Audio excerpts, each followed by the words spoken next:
فی الوقت جوائن حبیب صاحب جو کہ چیئرمین ہیں عارف حبیب کارپوریشن لمیٹڈ کے، اور ظاہر ہے کہ بزنس مین بھی، انویسٹر بھی ہیں. بہت شکریہ عارف حبیب صاحب فار یور ٹائم. سر ذرا فرمائیے گا، آج یہ جو ہے وہ بجٹ سے ایک دن پہلے اقتصادی جائزہ، آپ کی اسیسمنٹ کیا ہے کہ سب ٹھیک تھا؟ جو اعداد و شمار بیان کیے گئے متفق ہیں آپ ان سے؟ جی گروتھ نہیں اچیو کر سکے ہیں.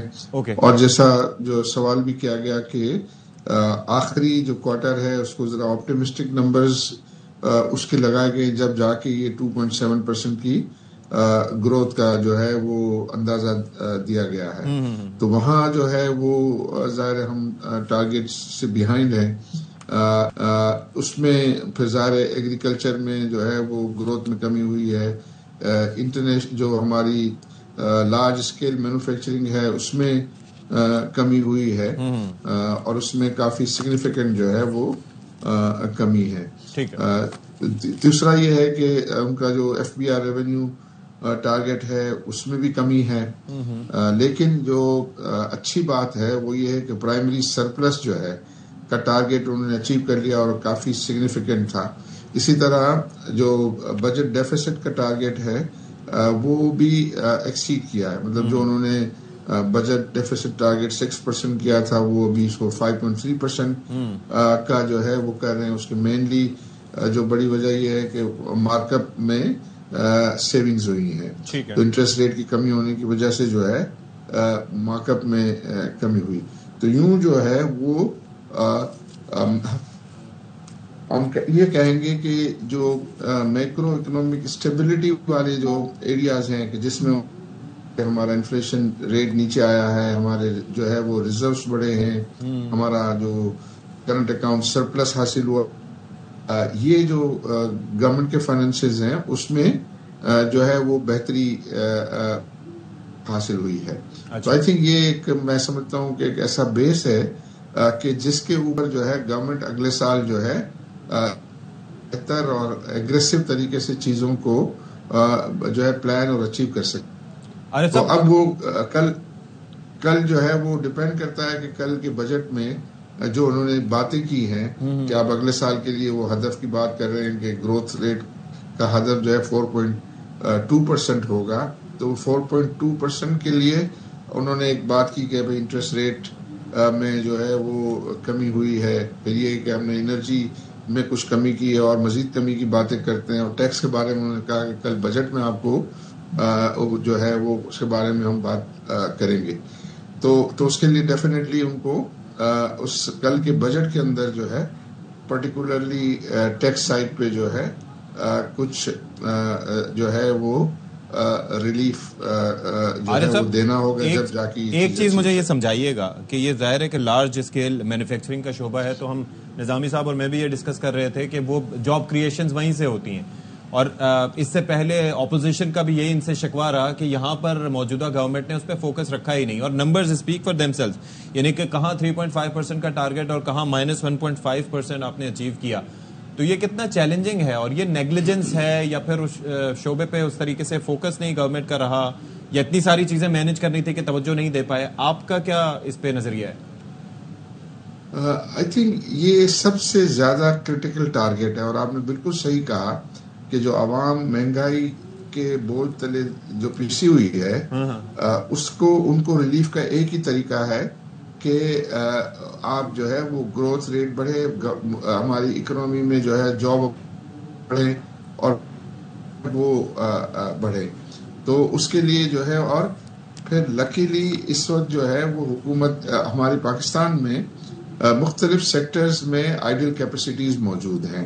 تو وہ آئیڈل کیپیسٹیز ہمارا انرجی میں موجود ہے، ہماری ٹیکسٹائل میں موجود ہے، ہماری کنسٹرکشن مٹیریل میں موجود ہیں، اور وہ ایسے ایریاز ہیں، اور پرٹیکولرلی جو ایگریکلچر میں بھی ہے. تو یہ ایگریکلچر، کنسٹرکشن، آئی سیکٹرز ہیں کہ جو لوگوں کو جو ہے لارج اسکیل روزگار فراہم کرتے ہیں. سر آپ نے ٹرم یوز کیا آئیڈیل کیپیسٹیز، یہ تھوڑا سا میں چاہوں گا ایلیبریٹ کر لیں ہمارے ناظرین کے لیے. جی، آئیڈیل کیپیسٹی مطلب فالتو کیپیسٹیز جو ہے وہ انڈسٹریز کی اپنی جو کیپیسٹی ہے پروڈکشن کی اس کے مقابلے میں وہ کم پروڈیوس کر پا رہے ہیں، اس لیے کہ ان کی ڈیمانڈ کم ہے. تو ان مختلف یہ ان سیکٹرز میں لائک اگر ٹیکسٹائل کا ایکسپورٹ بڑھتا ہے تو ان کے پاس جو کیپیسٹی پروڈکشن کیپیسٹی ہے وہ اگر بڑھے گی تو آپ کا پروڈکشن بڑھے گا، روزگار کے مواقع بڑھیں گے اور گورنمنٹ کے لیے ٹیکسز کی بھی بڑھے گا. اور اسی طرح جو کنسٹرکشن مٹیریل کی جو انڈسٹریز ہیں like cement, steel, tile, glass etcetera, یہ سب بھی جو کیپیسٹی ہے مینوفیکچرنگ کی اس سے کم وہ پروڈیوس کر رہی ہیں اور کم یوٹیلائز کر رہی ہیں. ٹھیک ہے عارف صاحب، یہ ایک سوال میرا یہ ہے کہ جہاں ہم ایل ایس ایم کی بات کر رہے ہیں تو وہاں پر ہم یہ دیکھتے ہیں کہ سپر ٹیکس کی ہائیسٹ ریٹ ان لوگوں کے لیے، ان کمپنیوں کے لیے جو سب سے زیادہ جو ہے پروفٹ کمائیں. کارپوریٹ ریٹ کا ہائیسٹ ریٹ ان کمپنیوں کے جو سب سے زیادہ پروفٹ کمائیں. تو یہ کماؤ بہت بچوں کے اوپر جو ہے ٹیکسز کی شرح زیادہ ہونا، یہ آپ کیا سمجھتے ہیں کہ کتنی جو ہے یہ حوصلہ شکنی کرتا ہے؟ اسی طرح ہم دیکھ لیں، اسی لیے جو ملک میں اے او پیز ہیں وہ بنتی جا رہی ہیں، جو فری لانسر ہیں وہ بڑھتے جا رہے ہیں، اور اسی لیے جو ایس ایم ای سیکٹر ہے وہ گرو کر رہا ہے، ایل ایس ایم گرو نہیں کر رہا. دیکھیے یہ بہت امپورٹنٹ پوائنٹ ہے، اور ابھی جب ہم یہ ہائی ٹیکس کی بات کرتے ہیں تو اس سے سب سے زیادہ جو افیکٹ ہوتی ہے وہ نئی انویسٹمنٹ افیکٹ ہوتی ہے. کیونکہ اگر ریجن میں کوئی بھی انویسٹر یہ دیکھے گا، چاہے وہ لوکل ہو یا چاہے وہ انٹرنیشنل انویسٹر ہو، وہ یہ دیکھے گا کہ میں مختلف ریجنل کنٹریز کے اندر جو ہے وہ ٹیکس ریٹ کیا چل رہے ہیں. تو پاکستان میں ظاہر ہے یہ سپر ٹیکس کی وجہ سے ہائیسٹ چل رہے ہیں، تو پھر وہ وہاں انکریج نہیں ہوگا. پاکستان میں ابھی ریسنٹلی انٹرسٹ ریٹ بھی ہائی تھے، ابھی بھی کچھ ہائی سائڈ پہ ہی ہے، اور پھر ہمارے یہاں الیکٹریسٹی کی پرائس بھی جو ہے وہ ہائی ہے، ابھی کچھ تھوڑی سی کم ہوئی ہے، لیکن اور اب بھی جو ہے وہ ریجنل کنٹریز کے مقابلے میں جو ہے وہ زیادہ ہے. تو ہم جب بات کرتے ہیں پالیسی میکرز کے ساتھ تو ان کو ہمیشہ ہم اس بات پر زور دیتے ہیں کہ جو ایگزسٹنگ انڈسٹریز ہیں وہ تو اپنا گزارا جیسے تیسے کر لیتی ہیں، ان کے پاس نو ڈاؤٹ کہ کوئی ایسا سرپلس نہیں بچتا ہے کہ وہ ری انویسٹمنٹ کریں یا نیا انویسٹمنٹ جو ہے وہ کریں.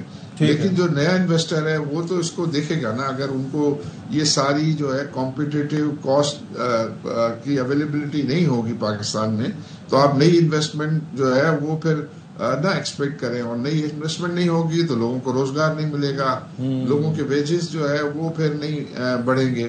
تو انفلیشن کو ڈیل کرنے کا ایک طریقہ تو یہ ہے نا کہ پرائسز کم ہو چیزوں کی، لیکن وہ تو پاسبل نہیں. لیکن تو دوسرا طریقہ یہ کہ لوگوں کی آمدنی میں اضافہ ہو. تو اب یہ ایکسپیکٹ کرنا چاہیے کہ ٹیکس ریٹ جو ہے وہ سیلری کلاس میں وہ ٹیکس ریٹ کم کریں تو اس سے جو ہے وہ ان کو ریلیف آئے گا. اور اسی طرح کارپوریٹ سیکٹر کا یہ سپر ٹیکس کو بھی جو ہے وہ ریڈیوس کریں. ایک اور فیکٹر بھی ہے یہ جو آپ نے بات کی نا کہ یہ پرچیزنگ پاور بڑھائی جائے. یہ انفلیشن کی جب بھی بات ہوتی ہے تو اس کے اندر جو ڈیفینیشن پیش کی جاتی ہے اس سے اندازہ یہ ہوتا ہے یا لوگوں کو یہ امپریشن جاتا ہے کہ شاید مہنگائی کم ہوگی، حالانکہ وہ ہوتی یہ ہے کہ مہنگائی بڑھنے کی شرح کم ہوتی ہے. تو اس پہ گورنمنٹ کو مزید کیا کرنی چاہیے؟ اور اسی سے لوگوں کو یہ لگتا ہے، جو عام لوگ ہم سے بات کرتے ہیں وہ آ کے کہتے ہیں کہ بھائی آپ لوگ تو یہ باتیں کر رہے ہو تو مہنگائی کم ہو گئی اور یہاں پر جو ہے وہ آپ دیکھو کوئی بھی چیز جو ہے وہ پہلے جیسی نہیں ہے. تو یہ الفاظ کا گورکھ دھندا اسی وجہ سے لگتا ہے. تو اس کو ٹیکل کرنے کے لیے گورنمنٹ کو کیا کرنا چاہیے؟ نہیں، آپ نے بالکل صحیح کہا کہ جو مہنگائی ایک دفعہ ہو گئی وہ تو پھر کم نہیں ہوتی، پرائسز نیچے تو نہیں آتی، صرف مزید مہنگائی ہونے کی رفتار جو ہے وہ کم ہو جاتی ہے. لیکن جو پہلے بوجھ پڑ گیا ہے اس بوجھ پڑ جانے کو جو ڈیل کرنا ہے تو پھر آپ لوگوں کی آمدنی میں جو ہے اضافے کی جو ہے وہ ترکیب کریں اور ان کو وہاں اپورچونیٹیز دیں. اور وہ تو جب ہی ہوگا کہ جب آپ کے پاس امپلائمنٹ اپورچونیٹیز زیادہ ہوں، بزنسز بہتر ہو، دکانداروں کے پاس جو ہے وہ زیادہ بزنس ہو، تو جب جا کے ان کی آمدنی بڑھے گی تو پھر جو ہے وہ مختلف اشیاء صرف میں جو ہے وہ ڈیمانڈ آئے گی. پرٹیکولرلی اگر ہم یہ بات کرتے ہیں کہ کنسٹرکشن مٹیریل ہے تو اگر گھروں کی شارٹیج ہے بٹ ان کے پاس ایڈیشنل ڈسپوزیبل انکم نہیں ہے تو وہ پھر نہیں خرید پاتے. اگر ان کے پاس بہتری آ جائے گی تو وہ پھر اس کو خرید پائیں گے اور اس طرح اکنومی میں ڈیمانڈ کریٹ ہوگی. عارف صاحب، ہم آپ سے ریکویسٹ کریں گے آپ ہمارے ساتھ ہی موجود رہیے. ہیڈ لائن بریک ہے، ہیڈ لائن بریک کے بعد ہم اپنے